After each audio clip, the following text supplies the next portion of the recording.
Shalom saudara, apa kabar semuanya? Kembali lagi di ibadah online GBI Margonda. Oke, sebelum memasuki ibadah hari ini, ada beberapa hal yang akan saya sampaikan. Yang pertama, hari ini ada perjamuan kudus. Jadi, buat Bapak Ibu Saudara, diharapkan untuk mempersiapkan roti dan juga anggurnya.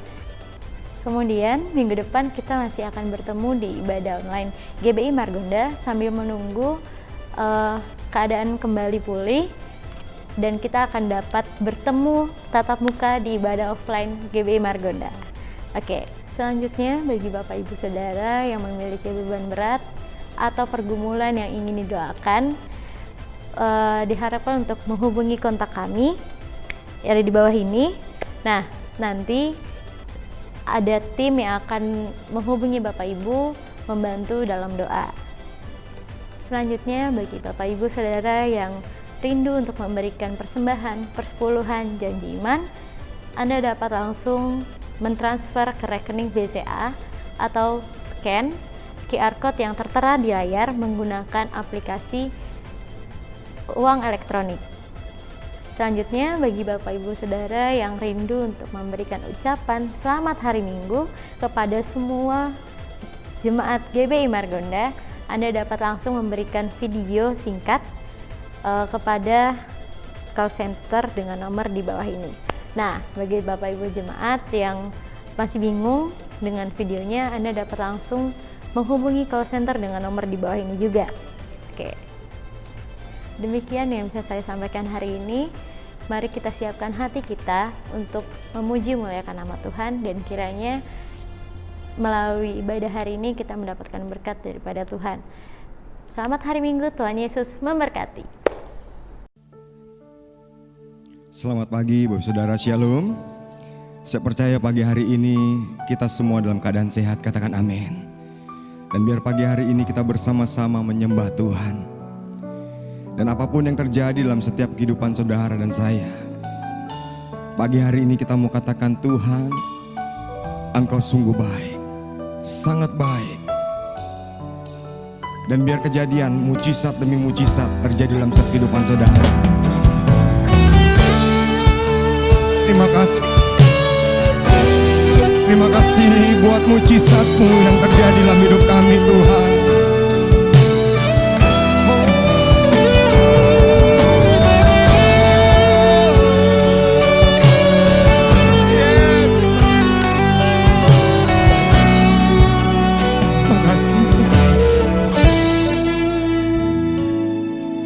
Apapun yang terjadi di dalam hidupku, selalu ku berkata, Tuhan Yesus baik.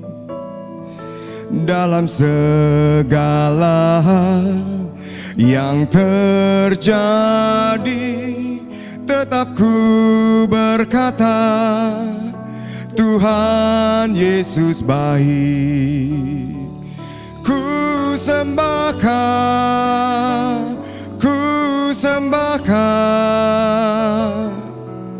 tak dapat ku membalas kasih-Mu.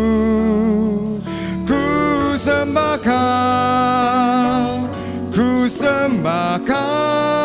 Bapa. Ku rindu selalu menyenangkan-Mu. Apapun yang terjadi itu, apapun yang terjadi di dalam hidupku, selalu ku berkata, Tuhan Yesus baik. Dalam segala hal yang terjadi, tetap ku berkata, Tuhan Yesus baik. Ku sembahkan,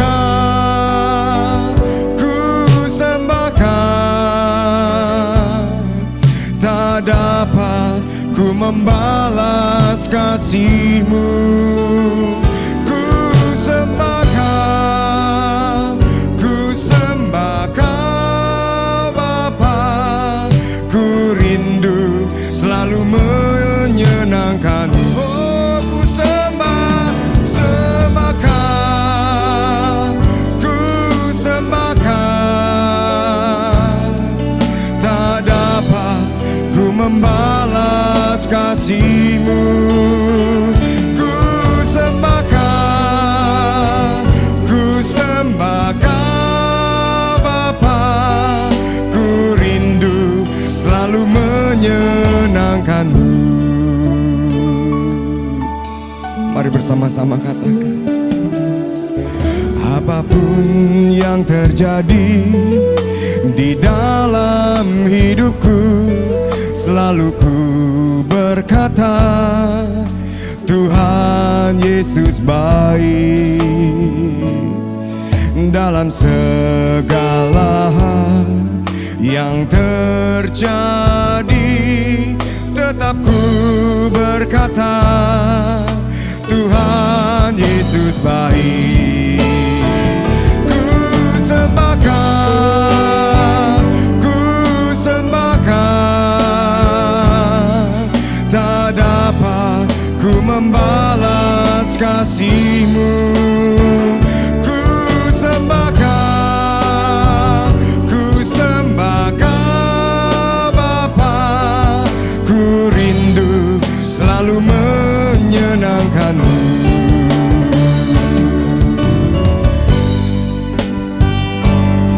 Biar kami menyembah-Mu pagi hari ini, Tuhan Yesus.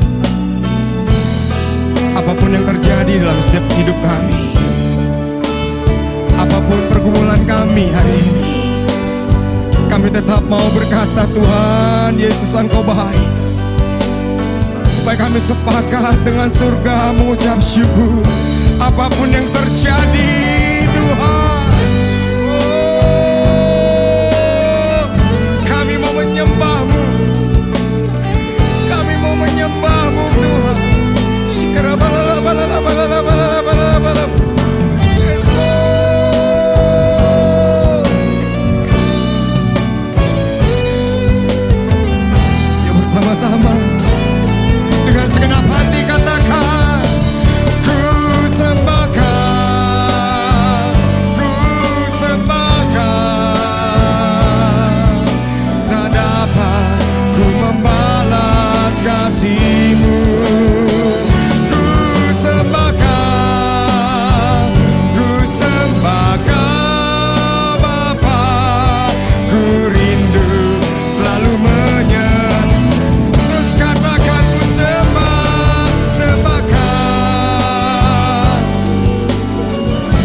Kami sembah Engkau, Tuhan Yesus. Tak dapat ku balas segala kebaikan-Mu dalam hidupku, Tuhan. Ya Allah,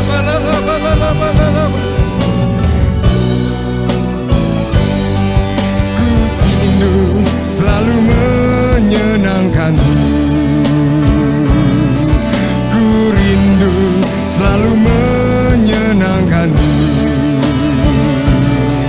Ku rindu selalu menyenangkan-Mu. Oh, kami sembah Kau, Tuhan, selamanya.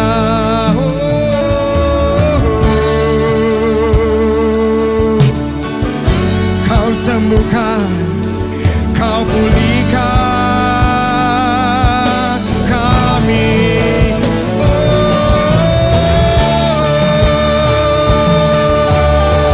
Mujizat terjadi nyata, Tuhan. Kau yang jamah. Mari sembah, sembah dalam roh.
Apapun yang kau inginkan terjadi dalam hidup kami, terjadilah Tuhan sesuai kehendak-Mu.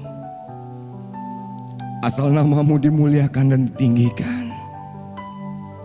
Terima kasih Tuhan. Terima kasih. Supaya kami tahu rencana-Mu yang ajaib dalam hidup kami. Yuk katakan bersama-sama. Apapun yang kau inginkan, apapun yang kau rindukan, terjadilah Tuhan di dalam hidupku. Asal nama-Mu Tuhan ditinggikan dan dimuliakan, aku milik-Mu, selamanya untuk-Mu. Apapun yang kau inginkan, apapun yang kau rindukan, terjadilah Tuhan di dalam hidupku. Asal nama-Mu Tuhan ditinggikan dan diagungkan, aku milik-Mu, selamanya untuk-Mu. Bersama-sama. Apapun yang kau inginkan, apapun yang kau rindukan, terjadilah Tuhan di dalam hidupku. Asal nama-Mu Tuhan ditinggikan dan dimuliakan, aku milik-Mu, selamanya. Katakan, ku sembah Kau Tuhan, ku mengangkat tanganku, selamanya Kau ajaib bagi. Oh, ku sembah Kau Tuhan, ku mengangkat tanganku, selamanya ya Kau yuk katakan, ku sembah. Drop, katakan, ku sembah Kau Tuhan. Yuk tepuk tangan di atas kepala semua. Haleluya. Yes. Oh, ku sembah Kau Tuhan, ku mengangkat wajah-Mu, selamanya Kau hebat bagiku. Ku sembah Kau Tuhan, ku mengangkat tanganku, selamanya. Yes. Bagiku, ku sembah Kau Tuhan, ku mengangkat wajahku, selamanya Kau hebat bagiku. Yang angkat kedua tangan kita katakan,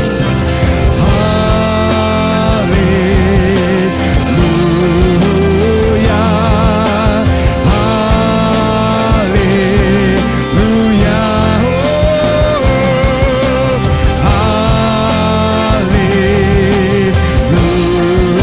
haleluya, lebih lagi katakan haleluya, haleluya,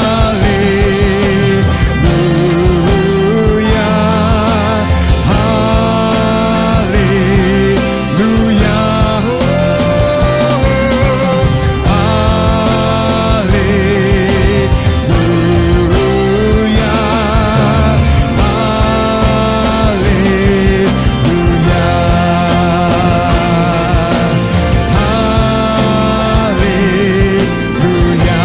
oh, haleluya,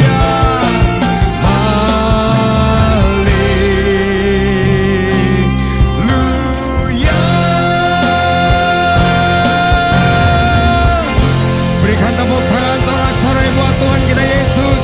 Haleluya.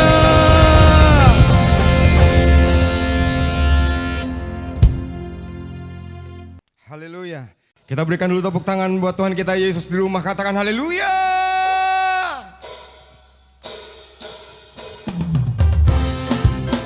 Yang siap memuji di rumah-rumah, yuk kita bangkit berdiri bersama-sama. Kita mau menari bersama-sama di rumah-rumah. Haleluya.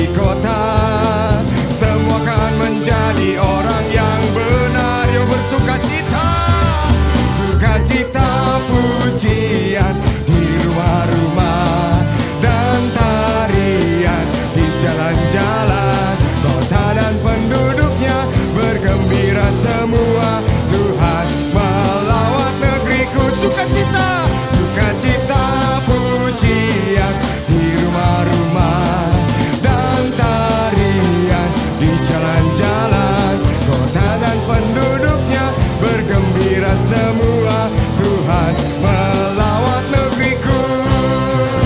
Yes. Dari surga turun ke bumi, kemuliaan tiada taranya.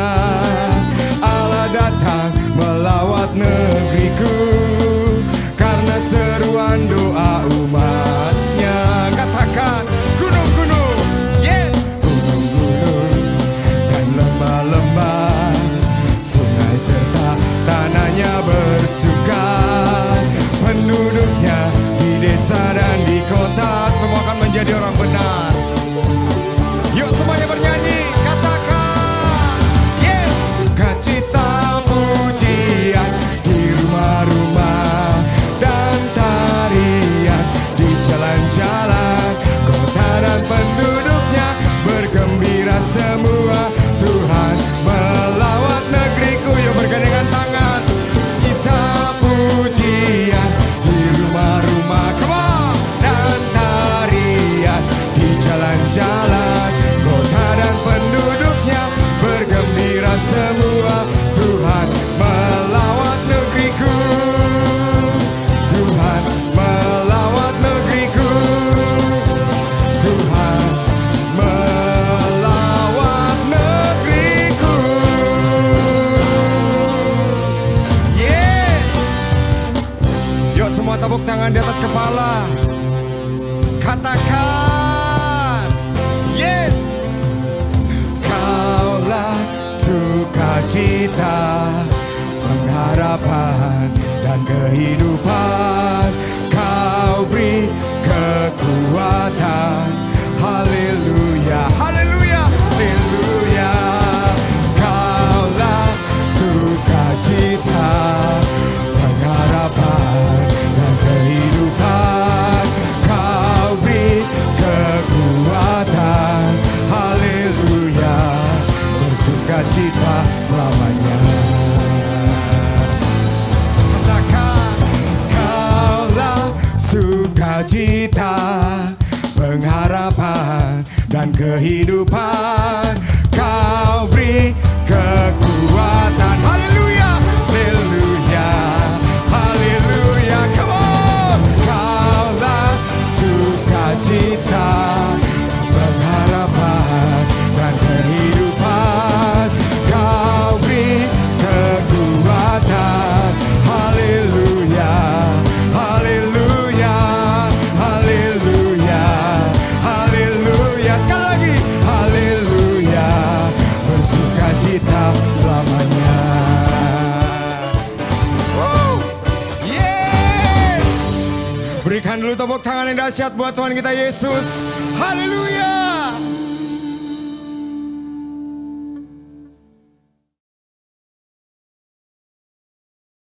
Selamat hari Minggu.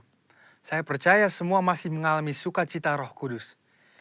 Edisi Voice of Pentecost kali ini akan membahas hidup yang dimotivasi oleh Roh Kudus. Dengan adanya pandemi COVID-19, kehidupan di negara kita dan di seluruh dunia berubah sepenuhnya. Sekarang gereja tidak bisa lagi secara maksimal menemani jemaat dalam pergumulannya secara fisik, sebab semuanya dibatasi oleh penggunaan teknologi untuk berkomunikasi. Di mana dulu kita bisa dengan bebas beribadah di gedung gereja, konseling tatap muka, berdoa bersama dalam rumah doa. Sekarang semuanya harus dilakukan secara online. Mungkinkah Tuhan mengizinkan semua hal ini terjadi? Tuhan mengizinkan hal ini untuk terjadi supaya setiap orang mulai memperhatikan kondisi dan pertumbuhan rohani masing-masing. Salah satunya adalah supaya kita bisa menggunakan waktu ini untuk membangun hubungan yang lebih intim dengan Tuhan. Sangat penting bagi kita untuk bisa membedakan arti pengertian dan pengalaman. Memasuki masa yang baru ini, kita harus mengalami Tuhan secara pribadi. Mungkin dulu pengenalan kita akan Tuhan hanya sebatas apa yang dikatakan oleh pembicara atau apa yang diajarkan oleh guru kom saat kelas. Tetapi sekarang, kita harus berusaha untuk mengalami dan mengerti peran Roh Kudus dalam kehidupan kita secara pribadi. Roh Kudus memiliki berbagai macam peran dalam kehidupan pribadi seseorang. Yang pertama adalah sebagai penolong. Roh Kudus sebagai penolong yang diutus Tuhan kepada kita. Dalam masa-masa seperti ini, kita perlu meminta dan mengandalkan pertolongannya dalam kehidupan kita. Kedua adalah sebagai roh kebenaran. Roh Kudus memimpin kita untuk memahami seluruh kebenaran firman Tuhan. Kita perlu melatih diri kita untuk lebih peka dalam mendengar bimbingan Roh Kudus dalam kehidupan kita. Yang ketiga adalah sebagai penghibur. Roh Kudus memberikan dan memulihkan rasa aman dan nyaman, bahkan dalam situasi yang tidak memungkinkan bagi akal manusia. Keempat adalah sebagai sumber kuasa. Kisah Para Rasul 1 ayat 8 berkata, Roh Kuduslah yang memberi kita kuasa yang memampukan kita untuk melakukan pekerjaan Tuhan. Kelima adalah memilih dan menentukan peran dalam pelayanan. Roh Kudus bukan hanya memakai, tetapi juga bisa menentukan posisi, lokasi, dan peran seseorang di dalam pelayanan. Contohnya Stefanus dipilih untuk pelayanan meja, Petrus dipilih sebagai rasul, dan saudara juga bisa dipilih oleh Roh Kudus dalam pelayanan di bidang masing-masing. Keenam adalah mengurapi. Pengurapan yang berasal dari Roh Kudus inilah yang akan mengajar orang Kristen dalam setiap pemikiran, keputusan, dan langkah yang diambil. 7. Roh Kudus memberi perintah. Roh Kudus memberi rema dan firman yang harus kita terima sebagai perintah untuk dilaksanakan. Oleh sebab itu, perintah-perintah yang diberikan oleh Roh Kudus selalu membuahkan hasil yang baik bila kita percayai dan kita taati. Yang kedelapan adalah memimpin. Roh Kudus akan memimpin kita masuk ke dalam jalan dan rencana Tuhan atas hidup kita. Pimpinan Roh Kudus akan menciptakan manusia yang tidak lagi hidup untuk dirinya sendiri, melainkan untuk Kristus. Yakobus 4 ayat 8 berkata, Mendekatlah kepada Allah, maka Ia akan mendekat kepadamu. Hal ini penting khususnya dalam masa-masa yang kita sedang alami saat ini. Inisiatif Tuhan untuk mendekati manusia tidak lagi perlu diragukan. Yohanes 3 ayat 16 berkata, Karena begitu besar kasih Allah akan dunia ini, sehingga Ia telah mengaruniakan anaknya yang tunggal, supaya setiap orang yang percaya kepadanya tidak binasa, melainkan beroleh hidup yang kekal. Di lain pihak, bagian kita sebagai orang Kristen adalah untuk meresponi panggilannya dan mendekat kepadanya. Sebab sebuah hubungan hanya bisa berkembang melalui frekuensi dan kualitas pertemuan. Dan dua hal inilah yang akan menciptakan hubungan yang intim di antara kita dengan Tuhan.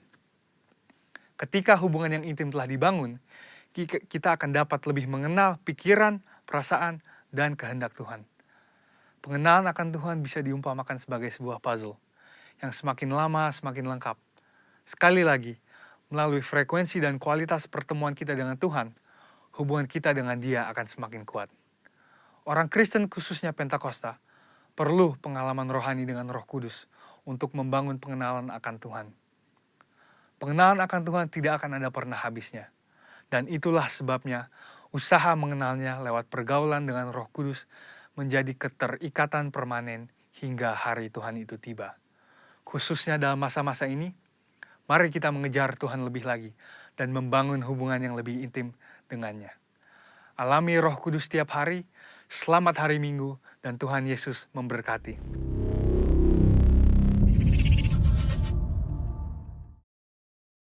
Puji nama Tuhan. Saatnya kita akan masuk dalam firman Tuhan. Dan saya percaya kita mempersiapkan hati kita. Biarkan Roh Kudus bekerja dalam setiap hidup saudara saya. Tiada yang seperti Engkau, begitu mengasihiku. Kau Tuhan sanggup menjawab semua seru doaku. Tiada yang seperti Engkau, begitu mengasihiku. Kau Tuhan sanggup melawan seluruh kehidupan.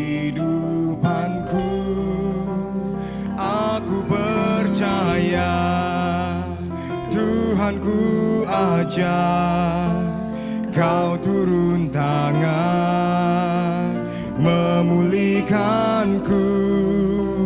Aku percaya Tuhanku dahsyat, Kau turun tangan memberkatiku. Tiada yang seperti Engkau, Yesus. Tiada yang seperti Engkau, begitu mengasihiku. Kau Tuhan sanggup menjawab semua seru doaku. Tiada yang seperti Engkau, begitu mengasihiku. Kau Tuhan sanggup melawan seluruh kehidupanku. Aku percaya Tuhanku ajar, Kau turun tangan memulihkanku. Aku percaya Tuhanku dahsyat, Kau turun tangan memberkatiku. Bersama-sama aku percaya Tuhanku ajar, Kau turun tangan memulihkanku.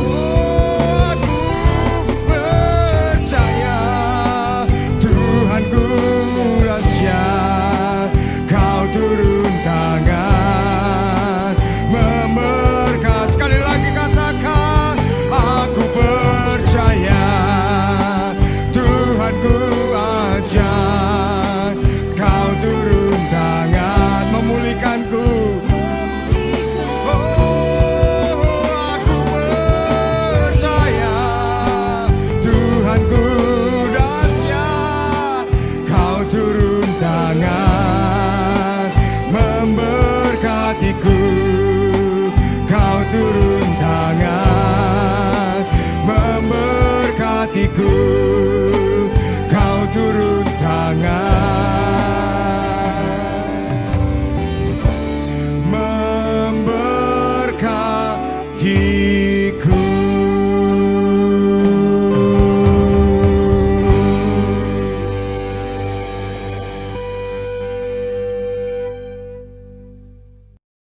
Shalom. Kita memasuki bulan yang baru, yaitu bulan Agustus. Saya berdoa buat saudara semua mengalami bulan yang luar biasa di bulan ini dan lebih baik daripada bulan yang lalu. Nah, kita punya tema yang luar biasa di bulan ini, yaitu I am free. Saya bebas.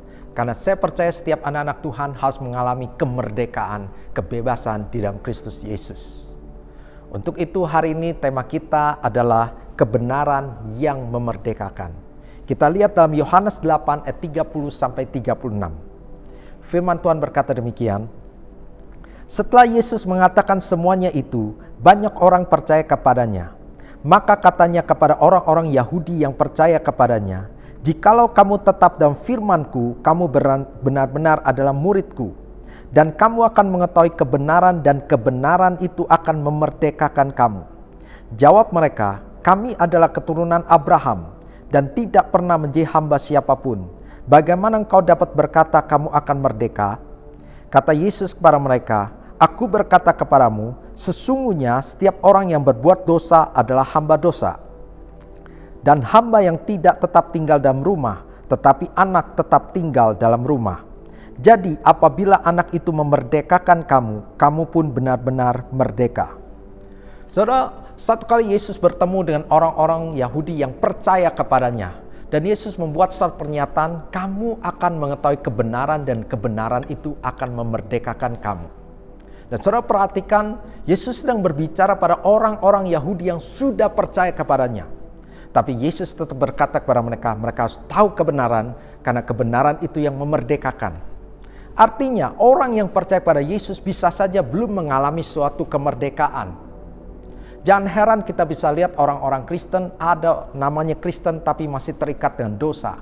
Namanya Kristen tetapi mengalami ketakutan, kekhawatiran. Namanya Kristen tetapi tidak mengalami janji-janji Tuhan.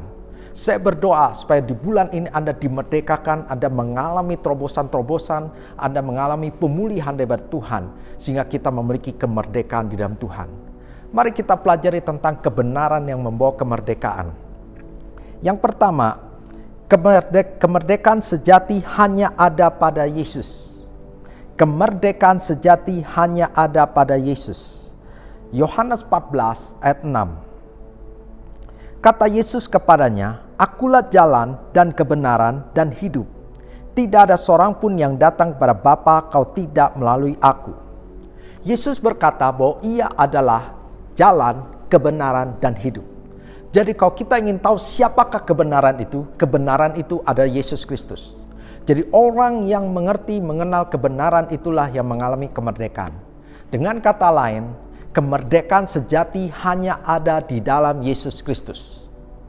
Pertanyaannya, saudara mungkin berkata, bukankah orang Yahudi itu sudah percaya pada Yesus? Tapi kenapa Yesus masih berkata bahwa mereka harus mengetahui kebenaran dan kebenaran itu yang memerdekakan mereka? Kenapa orang Kristen yang sudah percaya pada Yesus masih mengalami keterikatan? Jawabannya, karena di sana dikatakan kamu akan mengetahui kebenaran. Ada kata mengetahui. Kata mengetahui bahasa aslinya adalah ginosko, yang memiliki arti merasakan, mengerti, mengetahui, memahami, mengenal, atau juga berbicara tentang keintiman. Jadi tidak cukup kita menerima Yesus sebagai Tuhan dan Juru Selamat, tetapi kita harus melewati satu fase lagi, yaitu kita punya hubungan yang dekat dengan Tuhan. Bukan hanya perkataan, bukan hanya beragama Kristen, tapi kita harus punya hubungan yang dekat dengan Tuhan. Kita punya pengalaman dengan Tuhan, kita bisa memahami kebaikan daripada Tuhan, kita bisa mengenal Tuhan. Itu dengan cara bagaimana kita intim dengan Tuhan. Dengan semakin kita mengerti kehendak Tuhan, dengan mengerti dan mengenal Tuhan, itulah yang akan memerdekakan kita. Sama ketika orang menikah, maka tidak hanya cukup mereka diberkati saja, lalu cukup menjadi mereka suami istri. Tetapi mereka harus mengalami satu fase, mereka harus saling lebih dekat lagi, saling intim lagi, saling mengenal satu sama yang lain. Demikian juga ketika kita mengikuti Yesus, maka kita harus punya hubungan yang dekat dengan Tuhan. Maka saya sering berkata, tiap hari kita harus membaca firman Tuhan, tiap hari kita harus beri waktu untuk berdoa, supaya kita semakin intim dengan Tuhan. Semakin kita dekat dengan Tuhan, kita akan mengalami kemerdekaan yang sesungguhnya. Saya ambil contoh gini. Kalau badan kita kotor, maka untuk membersihkannya kita membutuhkan sabun. Tapi tidak cukup kita hanya membeli sabun dan bawa ke rumah. Lalu kita berkata, oh ya saya sudah membeli sabun dan saya memiliki sabun di rumah. Tapi sabun itu harus dipakai. Kita mandi, lalu kita pakai sabun itu, barulah tubuh kita bersih. Sebelum kita memakai sabun tersebut, badan kita tetap kotor. Karena itu ketika kita terima Yesus sebagai Tuhan dan Juru Selamat, tidak cukup hanya sampai di situ. Tidak cukup hanya berkata saya menjadi orang Kristen, tetapi kita harus punya hubungan, punya pengalaman, punya kedekatan dengan Tuhan. Itu yang bisa memerdekakan kehidupan kita. Jadi yang pertama, kemerdekaan sejati hanya ada di dalam Yesus Kristus. Yang kedua yang bisa kita pelajari, kebenaran akan menyingkapkan tipuan iblis. Kebenaran akan menyingkapkan tipuan iblis. Yohanes 8 ayat 44. Firman Tuhan berkata demikian, iblislah yang menjadi bapamu dan kamu ingin melakukan keinginan-keinginan bapamu. Ia adalah pembunuh manusia sejak semula dan tidak hidup dalam kebenaran. Sebab di dalam dia tidak ada kebenaran. Apabila ia berkata dusta, ia berkata atas kehendaknya sendiri. Sebab ia adalah pendusta dan bapa segala dusta. Iblis adalah bapa segala dusta. Dia ada pembohong. Saudara, kenapa ada orang Kristen yang masih terikat? Kenapa orang Kristen yang belum mengalami kemerdekaan? Karena dia ditipu oleh iblis. Kerja iblis adalah senantiasa menipu, menuduh, mendakwa setiap anak-anak Tuhan. Karena kita tidak mengetahui kebenaran, kita bisa tertipu. Cara kita menyingkapkan penipuan, cara kita menyingkapkan sesuatu yang palsu, kita harus mengenal sesuatu yang benar. Kalau kita tidak mengenal yang kebenarannya, kita tidak bisa menyingkapkan kepalsuan. Contoh, kita bisa tahu uang itu asli atau tidak kalau kita bisa benar mengenal uang asli. Kita bisa tahu itu barang itu palsu atau tidak ketika kita sudah mengenal yang aslinya. Karena kalau kita mengenal yang aslinya, kita ketemu yang berbeda dengan yang asli, kita bisa nyatakan itu palsu. Karena itu untuk menyingkapkan tipuan daripada iblis, maka kita harus mengenal kebenaran. Iblis tahu dia tidak bisa berhadapan langsung dengan anak-anak Tuhan, karena anak-anak Tuhan punya otoritas. Sama ketika Adam dan Hawa ada di Taman Eden, iblis tidak bisa berhadapan langsung dengan Adam dan Hawa.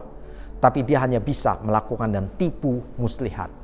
Itulah yang bisa menjatuhkan manusia ke dalam dosa.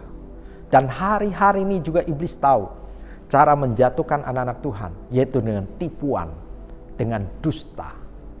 Mari kita lihat beberapa tipuan iblis dan kita lihat kebenarannya. Tipuan yang pertama adalah dosa kita terlalu besar untuk diampuni. Tipuan iblis yang pertama, dosa kita terlalu besar untuk diampuni. Ada beberapa orang yang masih dihantui dengan dosa masa lalu.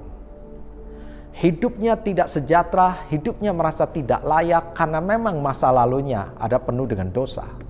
Masa lalunya memang kelam. Dan mereka sering bertanya-tanya apakah benar-benar Tuhan sudah mengampuninya. Dan iblis seringkali mendakwa, iblis seringkali menuduh, engkau tidak layak, engkau tidak mungkin dikasihi oleh Tuhan. Karena dosamu terlalu besar dan Tuhan tidak mungkin bisa mengampuni engkau. Hal ini mengintimidasi daripada kehidupan orang percaya tersebut. Ataupun dia sudah Kristen, dia sudah hidup dalam kebenaran, tiba-tiba dia jatuh dalam dosa. Dan dia merasa bersalah sekali. Dan dia merasa terintimidasi. Dan dia merasa tidak mungkin diampuni lagi oleh Tuhan. Apalagi iblis terus menyerang dia. Terus menuduh dia. Lihat, engkau jatuh dalam dosa. Tuhan tidak peduli kepada engkau. Tuhan tidak sayang kepadamu lagi. Tuhan tidak mau mengampuni engkau lagi. Jadi manusia ini terintimidasi hidupnya. Dengan ketakutan-ketakutan. Dengan kebimbangan-kebimbangan. Sehingga ketika membaca firman Tuhan, dia tidak yakin janji-janji Tuhan itu buat dia. Karena dia merasa tidak layak, karena dia merasa dosanya belum diampuni. Sehingga ketika baca firman Tuhan, apapun janji Tuhan, dia tidak percaya. Ini ada dusta daripada iblis. Mari kita lihat dalam 1 Yohanes 1 ayat 9. Firman Tuhan berkata demikian, jika kita mengaku dosa kita, maka ia adalah setia dan adil. Sehingga ia akan mengampuni segala dosa kita dan menyucikan kita dari segala kejahatan. Jadi firman Tuhan katakan jika kita mengaku dosa kita, maka ia ada setia dan adil sehingga ia akan mengampuni segala dosa. Segala dosa kita dan menyucikan kita dari segala kejahatan. Saudara, kalau Anda ikut maka kita pelajari tentang keselamatan. Itu ada yang namanya justification atau pembenaran, lalu ada sanctification atau penyucian, maupun glorification atau pemuliaan. Ketika kita menerima Yesus sebagai Tuhan dan Juru Selamat, maka kita masuk fasenya dibenarkan, justification. Kita menjadi orang benar secara posisi. Dahulu kita memang orang berdosa, banyak dosa yang telah kita lakukan. Tapi karena kita terima Yesus sebagai Tuhan dan Juru Selamat, maka kita diselamatkan oleh kasih karunia. Saat itulah kita menjadi orang benar, menjadi orang kudus secara posisi. Bukan karena kita telah melakukan kebenaran, bukan karena kita telah melakukan sesuatu hal yang membuat kita kudus. Karena tidak ada seorang pun yang bisa membenarkan dirinya atau menguduskan dirinya. Tapi karena kasih karunia, maka kita diselamatkan. Sejak itu kita menjadi orang benar. Segala dosa masa lalu kita telah diampuni oleh Tuhan. Jadi posisi kita adalah orang benar. Tapi kita tidak sampai di situ. Kita memasuki fase namanya sanctification atau penyucian. Di saat itulah, yaitu yang hari-hari ini kita sedang alami, kita diproses supaya menjadi serupa dengan Yesus. Tujuan kekristenan adalah menjadi serupa dengan Yesus. Kita mulai belajar dari anak-anak menjadi Kristen dewasa. Kita belajar melayani, kita belajar berhubungan dekat dengan Tuhan. Kita bergaul dengan Tuhan. Kita makin mengenal dengan Tuhan. Di proses sanctification ini, penyucian ini, kita masih bisa jatuh dalam dosa. Kita masih bisa jatuh dalam dosa. Tapi percayalah, kasih karunia tersedia di sepanjang hidup ini. Kalau kita mau bertobat, kalau kita mengakui dosa kita dan kita minta ampun kepada Tuhan, maka dosa kita diampuni. Jadi ketika kita jatuh dalam dosa hari ini, cepatlah bertobat. Cepatlah minta ampun sama Tuhan. Cepatlah mengakui segala kesalahan kita. Maka kasih karunia-Nya tersedia pada kita. Kita akan diampuni. Tapi kalau kita menolak bertobat, kita menolak mengakui dosa kita, kita pun menolak untuk minta ampun pada Tuhan, dosa kita tetap ada. Anda tahu upah dosa adalah maut. Tapi kasih karunia tersedia bagi kita. Karena itu cepatlah bertobat. Cepatlah minta ampun sama Tuhan. Cepatlah akui segala dosa-dosamu. Maka kasih karunia tersedia. Kita semuanya diampuni. Dan baru terakhir kita akan masuki yang namanya glorification. Waktu Tuhan datang kedua kalinya, maka tubuh kita diubah menjadi tubuh kemuliaan. Di waktu itulah kita tidak mungkin bisa berbuat dosa. Jadi hari-hari ini mungkin saja kita bisa jatuh dalam dosa. Tapi cepat bertobat. Cepat minta ampun sama Tuhan. Akui segala kesalahanmu. Jangan pernah simpan dosamu. Dan iblis memang menuduh bahwa dosa kita tidak mungkin diampuni. Tapi kita tahu kasih karunia tersedia bagi kita. Saya teringat sebuah kisah tentang seorang anak bernama Joni dan pergi dengan kakaknya ke rumah neneknya. Yang neneknya punya peternakan. Dan waktu itu Joni main ketapel dan secara tidak sengaja dia membunuh seekor bebek daripada neneknya. Dan dia ketakutan, dia kubur bebek itu supaya tidak ada yang tahu. Ternyata dia lihat kakaknya melihat. Kakaknya diam saja. Kakak perempuannya diam saja, tidak bilang apa-apa. Malam itu ketika makan bersama, setelah itu nenek berkata kepada kakaknya, ini waktunya kamu cuci piring. Lalu kakaknya bilang ini, Nek, saya sih mau cuci piring, tapi Joni sangat sayang dan sangat suka untuk mencuci piring.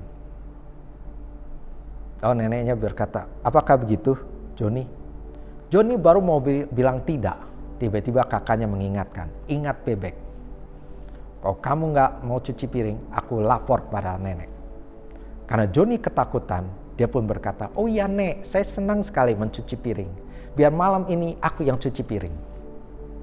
Nah, sejak hari itu, setiap tugas-tugas kakaknya diberikan pada Joni. Baik mengepel, baik menyapu, dan segala sesuatunya. Joni menderita sekali. Karena ancaman-ancaman daripada kakaknya. Kalau dia tidak mau melakukannya, dia akan dilaporkan pada neneknya. Satu hari Joni sudah nggak tahan, dia pun datang pada neneknya, mengakui kesalahannya. Dia mulai bilang, Nek, maafkan saya, secara tidak sengaja saya telah membunuh bebeknya nenek. Lalu neneknya berkata, aku tahu. Karena waktu engkau secara nggak sengaja membunuh bebek itu, aku melihat. Dan aku juga melihat engkau menguburkannya.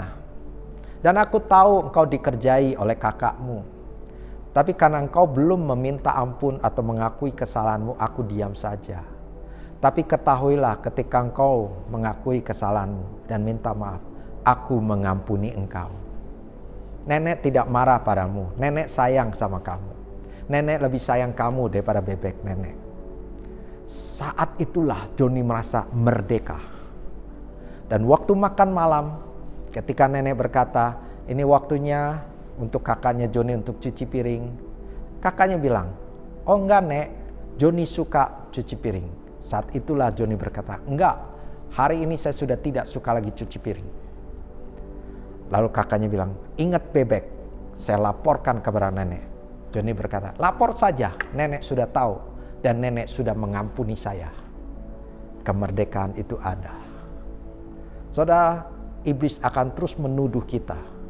Iblis terus mendakwa kita tentang kesalahan kita, tentang dosa kita. Tapi kebenarannya adalah Yesus mati di kayu salib untuk menebus semua dosa kita. Dan Yesus sangat mengasihi kita. Dia mati bagi kita semua supaya kita bisa dibenarkan. Karena kita mengerti bahwa kita sudah diampuni, maka semua janji-janji di Alkitab kita yakin bisa kita miliki. Itu tipuan yang pertama. Dan saya hanya bahas sampai ke tipuan yang kedua. Tipuan kedua adalah orang Kristen tidak memiliki kuasa. Efesus 1 ayat 19 sampai 23. Firman Tuhan berkata demikian, dan betapa hebat kuasanya bagi kita yang percaya, sesuai dengan kekuatan kuasanya, yang dikerjakannya di dalam Kristus dengan membangkitkan dia dari antara orang mati, dan mendudukkan dia di sebelah kanannya di sorga. Jauh lebih tinggi dari segala pemerintah dan penguasa dan kekuasaan dan kerajaan dan tiap-tiap nama yang dapat disebut. Bukan hanya di dunia ini saja, melainkan juga di dunia yang akan datang. Dan segala sesuatu telah diletakkannya di bawah kaki Kristus dan dia telah diberikannya kepada jemaat sebagai kepala dari segala yang ada. Jemaat yang adalah tubuhnya, yaitu kepenuhan dia yang memenuhi semua dan segala sesuatu. Hari-hari ini iblis berusaha membohongi kita, mendustai kita bahwa kita tidak punya kuasa. Kita ada orang Kristen yang lemah. Kita tidak punya otoritas. Justru iblis lebih punya otoritas. Kuasa kegelapan lebih punya otoritas. Dan berapa banyak kadang-kadang kita tertipu. Ada orang-orang bilang gini, wah setan berhasil merusak rumah tanggaku. Setan berhasil merusak keuanganku. Wah setan memang hebat. Justru orang banyak memuji-muji setan. Sebenarnya harus dipuji adalah Yesus. Tidak ada satu kuasa pun yang bisa mengalahkan Yesus. Dan saudara, ada berita baik. Kuasa itu diberikan pada kita. Tetapi kamu akan menerima kuasa kalau Roh Kudus turun ke atas kamu dan kamu akan menjadi saksiku di Yerusalem, Yudea, Samaria, bahkan sampai ke ujung bumi. Kita memang manusia yang tidak berdaya, memang kita manusia yang tidak punya kuasa apapun juga, tapi karena kita dipenuhi dan Roh Kudus maka kita punya otoritas. Bahkan di ayat yang tadi kita baca di sana, segala sesuatu telah diletakkannya di bawah kaki Kristus. Karena Kristus kepala dan kita adalah tubuhnya, berarti kaki ada pada tubuh. Dan jemaat yang adalah tubuhnya di ayat 23, yang kepenuhan dia, yang memenuhi semua dan segala sesuatu. Karena kita dipenuhi dan Roh Kudus, maka segala kuasa itu ada di bawah kaki kita. Anak-anak Tuhan, Anda punya otoritas, Anda punya kuasa atas segala kuasa kegelapan. Jangan pernah mau ditipu oleh iblis. Karena kita telah dibenarkan oleh darah Yesus, karena kita ada anak Allah, maka kita punya otoritas. Selama kita intim dengan Tuhan, selama kita dekat dengan Tuhan. Saudara, yang bisa mengalahkan tipuan iblis ada firman Tuhan. Makanya waktu Yesus dicobai, Yesus hanya berkata, ada tertulis. Yesus mengutip firman Tuhan. Nah, anak-anak Tuhan, Anda punya otoritas kalau ada firman Tuhan dalam kehidupan kita. Dengan demikian kita tidak mungkin menjadi orang yang terikat. Dengan demikian kita tidak mungkin khawatir. Dengan demikian kita tidak perlu takut. Karena kita tahu kita punya otoritas. Kita yang menguasai keadaan, bukan keadaan yang menguasai kita. Iblis akan terus membuat kita ragu. Menunjukkan bahwa lihat Tuhan tidak peduli padamu. Tuhan tidak akan tolong. Tapi saudara bisa percaya akan firman Tuhan. Segala kuasa ada di bawah kaki kita. Kita lebih daripada pemenang. Kita punya otoritas bukan dari diri kita, tetapi dari Yesus Kristus Tuhan. Ingat, Anda lihat, Kristus kepala dan kita tubuh Kristus. Selama kita menempel, terhubung dengan kepala, maka badan ini punya kehidupan. Tubuh punya kehidupan. Jadi dekat, intim. Maka yang bagian pertama saudara bisa lihat bahwa kita bisa merdeka hanya di dalam Kristus Yesus. Yaitu ketika kita punya pengenalan, kita punya pengalaman dengan Dia, kita bisa intim dengan Dia. Sehingga saudara bisa tahu kita punya otoritas. Kita lebih daripada pemenang. Saya akhiri dengan sebuah kisah. Ada seorang pemuda yang mengalami kebangkrutan. Dia menjadi banyak hutang, dia dikejar-kejar orang untuk bayar hutang, dia kehilangan rumahnya, dia kehilangan harta bendanya, dan dia hanya tinggal di pinggir jalan, tidak punya makanan, tidak punya rumah, dan dia hanya menjadi pengemis. Belum hidupnya ketakutan karena dikejar-kejar orang untuk supaya dia bisa bayar hutang. Satu saat seorang raja lewat dan dia melihat pemuda ini. Sang raja pun bertanya pada pemuda ini, apa yang terjadi? Si pemuda ini cerita tentang nasibnya yang begitu malang. Bahwa dia bangkrut, dia banyak hutang, dia nggak punya rumah, dia kelaparan, dia kedinginan, dan sebagainya. Lalu raja itu berkata, maukah engkau menjadi anakku? Aku ada seorang raja, dan aku mau bayar semua hutangmu, dan aku menjadikan engkau anakku, engkau tinggal di istanaku. Ada dua pilihan yang harus diambil oleh anak pemuda ini. Pertama, dia bisa tidak percaya, dia bisa tertawa, karena dia tidak mengenal raja ini. Dia bisa tertawa, dia berkata, kamu raja, kamu raja bohong. Mana mungkin saya bisa dibayarin utangnya? Mana mungkin saya bisa diajak ke istanamu? Saya nggak percaya, saya nggak mau. Tapi pilihan yang kedua, anak ini, pemuda ini bisa berkata, ya saya percaya. Saya mau menjadi anakmu. Saya mau hutang-hutangku dibayar oleh engkau. Dan kau pemuda ini menerima raja itu menjadi papanya. Menerima dirinya diadopsi oleh sang raja. Saat itu juga raja membayar semua hutang daripada pemuda itu. Raja katakan, sebut saja kamu hutang pada siapa? Akui kesalahanmu, akui hutang-hutangmu, aku bayar. Dan ketika pemuda ini mengakui semua hutang-hutangnya, raja membayarnya dan lunas. Saat itulah dia menjadi orang merdeka. Jika penagih hutang datang untuk menagih dia tidak perlu takut lagi. Tidak perlu khawatir lagi. Dia akan berkata, sudah lunas. Memang bukan saya yang bayar, tapi raja yang membayarnya. Saudara yang bahagia, bukan hanya pemuda ini dibayarkan saja utangnya, tapi dia dibawa ke istana. Dia punya rumah, dia punya makanan, dia pun juga punya otoritas. Karena dia menjadi anak raja. Saudara, demikian juga kita orang-orang Kristen. Kita punya hutang dosa dan kita tidak bisa membayarnya. Kita terikat. Tapi sewaktu kita menerima Yesus sebagai Tuhan dan Juru Selamat, Dia pembebas, Dia yang memberikan kemerdekaan yang sejati pada kita. Maka saat kita terima Yesus, mengakui segala dosa kita, maka kita diampuni. Dan bukan itu saja, kita telah menjadi anaknya, kita pun punya otoritas. Hidupmu tidak akan sama lagi. Kalau hari ini kau belum dekat dengan Tuhan, milikilah hubungan yang dekat dengan Tuhan. Milikilah keintiman dengan Tuhan. Baca firman-Nya setiap hari, doa setiap hari, intim dengan Tuhan. Anda akan dapat kebenaran-kebenaran, dan itu yang bisa mematahkan dusta iblis. Jadi kita bisa pelajari hari ini kebenaran yang memerdekakan. Yang pertama, kemerdekaan sejati hanya ada di dalam Yesus Kristus. Yang kedua, kebenaran akan menyingkapkan tipuan iblis. Saya berdoa Anda semua dimerdekakan di dalam kebenaran Tuhan. Tuhan memberkati. Mari kita berdoa. Terima kasih Tuhan buat firman-Mu, menyatakan firman-Mu hati pikiran kami semua. Kami percaya kemerdekaan adalah itu yang Kau sediakan bagi kami. Karena itu hamba berdoa agar kami punya hubungan yang intim dengan Engkau, sehingga kami makin mengenal Engkau, kami semakin dimerdekakan.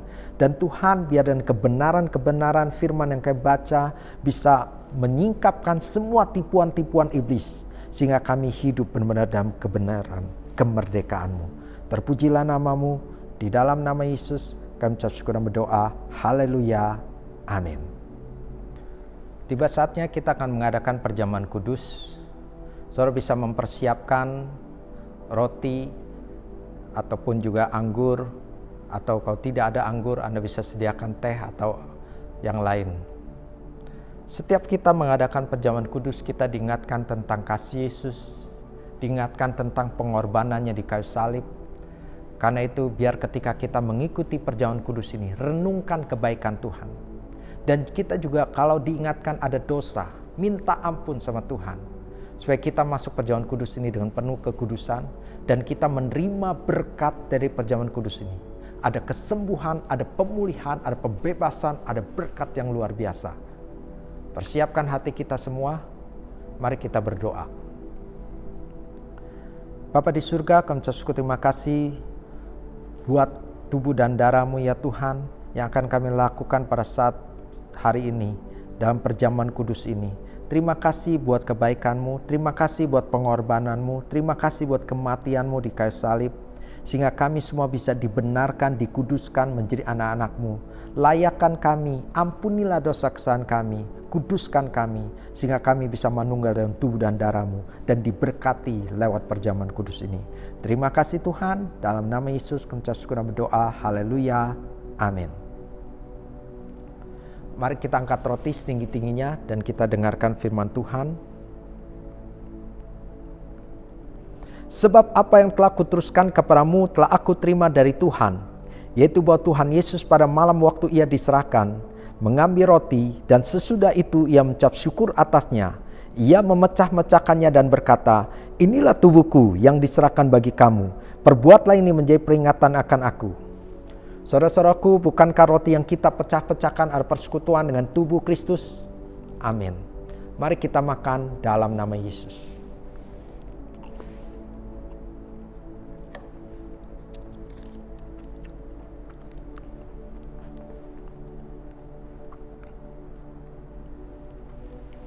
Kita angkat cawan kita dan dengarkan firman Tuhan. Demikian juga ia mengambil cawan sesudah makan lalu berkata, cawan ini ada perjanjian baru yang dimeteraikan oleh darahku. Perbuatlah ini setiap kali kamu meminumnya menjadi peringatan akan aku. Sebab setiap kali kamu makan roti ini dan minum cawan ini, kamu memberitakan kematian Tuhan sampai ia datang. Saudara-saudaraku, bukankah cawan pengucapan syukur yang atasnya kita ucapkan syukur ada persekutuan dengan darah Kristus? Amin. Mari kita minum dalam nama Yesus.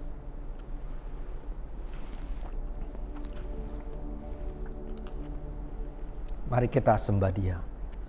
Sadabatakarabos sandarabakarabas. Terima kasih Yesus. Haleluya. Terima kasih Yesus. Haleluya. Terpujilah nama-Mu. Haleluya. Terima kasih Yesusku. Terima kasih Yesusku. Puji syukur bagi Tuhanku. Terima kasih Yesusku. Terima kasih Yesusku. Puji syukur hanya bagi Tuhanku. Puji syukur hanya bagi Tuhanku. Puji syukur hanya bagi Tuhanku.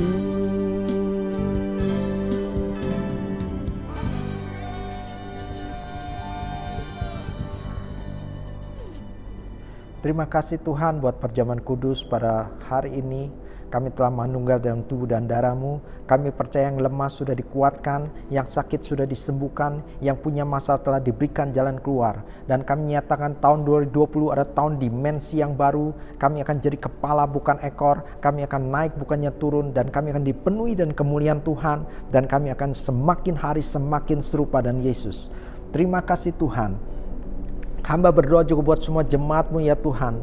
Kami memasuki bulan Agustus dan kami nyatakan bulan yang lebih baik daripada bulan Juli. Kami memberkati semua jemaat-Mu yang mengembalikan persepuluhan, yang memberikan persembahan, yang memberikan sumbangan, memberikan apapun bentuknya. Engkau memberkati mereka berlimpah-limpah. Sesuai dengan janji firman-Mu, Engkau membuka tingkap langit dan mencurahkan berkat dan berkelimpahan. Dan kami juga menghardik setiap belang pelahap dalam kehidupan mereka. Di dalam nama Yesus, biar mereka semua diberkati oleh Engkau, diberkati yang bekerja, diberkati yang sekolah, diberkati yang kuliah, diberkati yang usaha, diberkati apa saja yang mereka semua kerjakan, semuanya berhasil. Dan hamba berdoa agar mereka semua mengalami promosi ilahi, semuanya naik di dalam Engkau, dan semua diberkati oleh Tuhan. Dan di bulan Agustus ini semuanya sehat, dilindungi, diberkati.